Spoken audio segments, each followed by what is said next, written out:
Dance చేశారు కదా పిల్లలు, ఒకసారి చప్పట్లు కొట్టండి మీరు.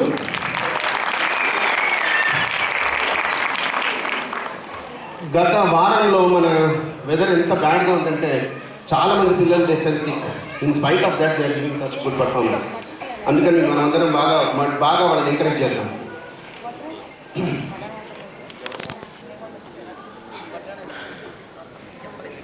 నెక్స్ట్ మళ్ళీ ఒక పాట. మన దగ్గర సంగీతంలో, శాస్త్రీయ సంగీతంలో రాగ ఆలాపన, కీర్తన, లయ ఇవన్నీ భాగాలు. దీంట్లో తానం అనేది ఒక భాగం. తానం లయ ఉన్నట్టుగా అనిపిస్తుంది కానీ లయ ఉండదు తానంలో. సాహిత్యంలో కూడా అట్లాగే మనకి పద్య సాహిత్యము, గద్య సాహిత్యము లేదా వచన సాహిత్యము, ఇట్లాగే రకరకాల వృత్తాలు, ఛందస్సులు, రకరకాల మీటర్స్ అన్నీ ఉన్నాయి మనకి. మన సాహిత్యం చాలా చాలా గొప్పది.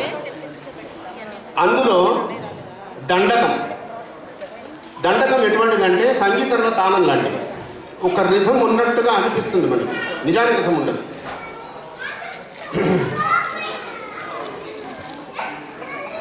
మనకి తెలిసినంత వరకు, మనకి తెలిసిన వాంగ్మయంలో మొట్టమొదటి దండకం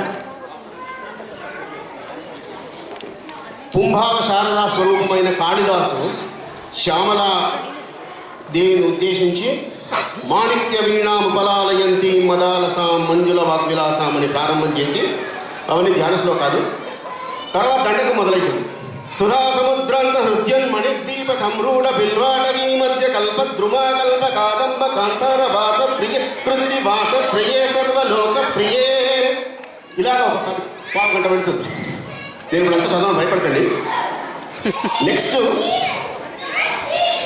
మనకిప్పుడు రాబోయే ప్రోగ్రాంలో వర్షిణి వల్లూరు, సిద్ధార్థ్ కందుకూరి వీళ్ళిద్దరు ఒక పాట ప్రజెంట్ చేస్తున్నారు.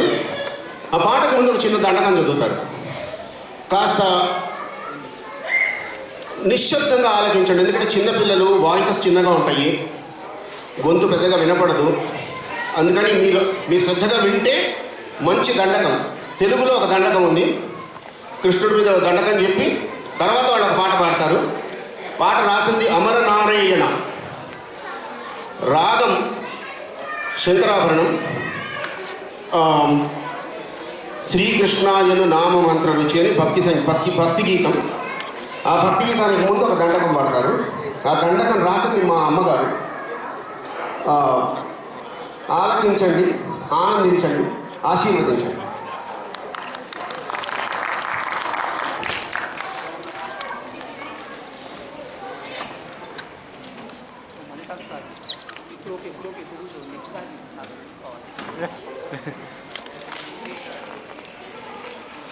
శ్రీ